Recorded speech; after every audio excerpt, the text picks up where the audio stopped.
شاه جوانان بهشت، نور دو دیده نور عین، ابا محمد ای حسن، ای سید والا حسین، از نسل شیر حق علی و از نسل زهرای بتول، از بهترین نوع بشر، از دینت پاک رسول، از دینت پاک رسول، آزاد مردان خدا، بی کبر و بی رنگ و ریا، در راه وصل و عاشقی شد سر ز تنهاشان جدا، در علم و دانشان علی، ای نسلی از جنس پدر، از برق شمشیر شما شد شام ظلمانی سحر، شد شام ظلمانی سحر. شاه جوانان بهشت، نور دو دیده نور عین، ابا محمد ای حسن، وی سید والا حسین، از نسل شیر حق علی،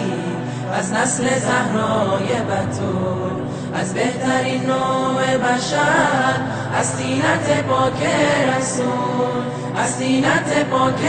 رسول. مهر شما مردان حق در خون و جان و تار و پود، مانند نام مصطفی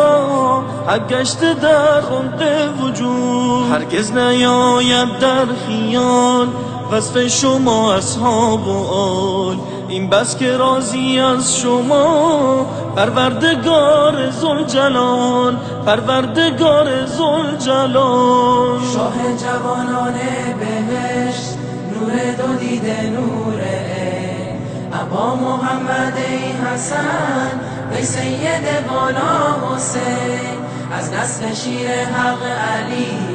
از نسل زهرای بتول، از بهترین نوع بشر، از دینت پاک رسول، از دینت پاک